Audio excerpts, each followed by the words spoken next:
Dalawang bagyo na ang binabantayan ng Pag-asa sa loob ng Philippine Area of Responsibility. Una na po dyan ang bagyong Dante na mas lumakas pa sa tropical storm category. At ang isa naman ay ang bagyong Emong. Alamin natin kung ano-ano ang mga lugar na apektado ng mga bagyo. Makakausap po natin si John Manalo, weather specialist ng Pag-asa.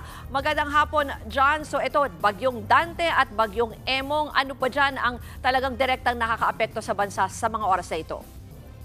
Ang direktong nakakaapekto po sa ating bansa ay itong si Emong dahil mas malapit po ito sa ating kalupaan. Itong si Dante naman ay indirect yung epekto sa ating bansa. Ibig sabihin, malayo ito pero dahil dun sa winds niya, yung pag-ikot niya na pa-counterclockwise, mas nahihila nito yung southwesterly winds na associated sa habagat or sa southwest monsoon.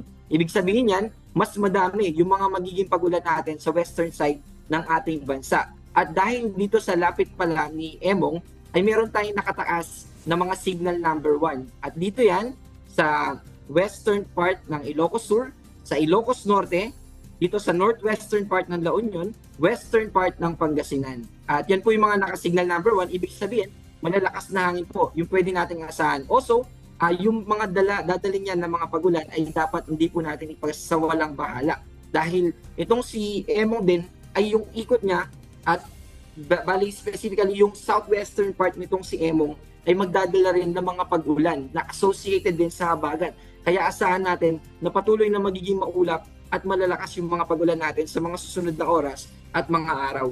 Sa Sunday pa tayo, posibleng makaranas ng improvement sa ating weather condition.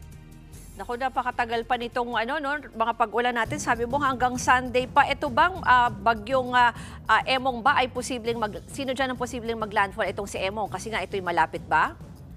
Opo, meron po tayong tinatawag na Fujiwara effect. Ito po yung kapag yung dalawang bagyo ay nasa within the same atmospheric condition, pero kapag less than 1,400 yung distance nila sa isa't isa, pwede nilang maapektuhan yung kapwa. At itong si Dante na pa northwestward, magkakaroon siya ng epekto. Kaya yung magiging movement nitong si Emong ay bababa siya pa southwest and then eventually ay pupunta na siya ng pa northeast pabalik. Ibig sabihin, dalawang beses lalapit itong si Emong dito sa northwestern part ng ating bansa. Kaya ibig sabihin, mas mabababad o mas tatagal yung presensya niya dito sa western part ng Northern Luzon at mas magpapatuloy yung mga pagulan natin dun sa mga binanggit natin na lugar.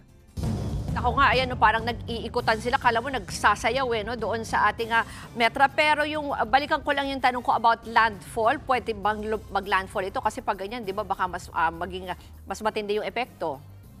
Yes po. Nasa loob po ng cone of uncertainty natin. Ibig sabihin, yung forecast track natin, posible siyang maglaro at tatamaan yung kalupaan natin dito sa cone of probability or uncertainty natin, yung kalupaan natin sa northwestern part ng ating ng Luzon specifically.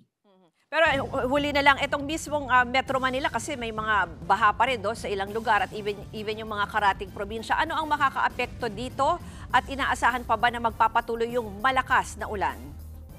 Opo, meron talaga pong magpapatuloy po ito dahil sa habagat at asahan natin na merong at times heavy rainfall na pwede pa rin na mag-induce o maka-cause ng mga pagbaha at pagguho ng lupa. Kaya asahan natin na yung tuloy-tuloy na pagulan na yan ay makakaapekto sa atin kaya paghandaan po natin. Also, iwasan natin na lumusong sa baha hanggat maaari. Kung di maiwasan, ay mag-ingat po tayo. Maraming po salamat, John Manalo, weather specialist ng Pag-asa. Mga kapatid, Ruth Cabal po, para sa mabilis na pasada ng mga balitang dapat niyong malaman, mag-follow at mag-subscribe sa social media pages ng News 5.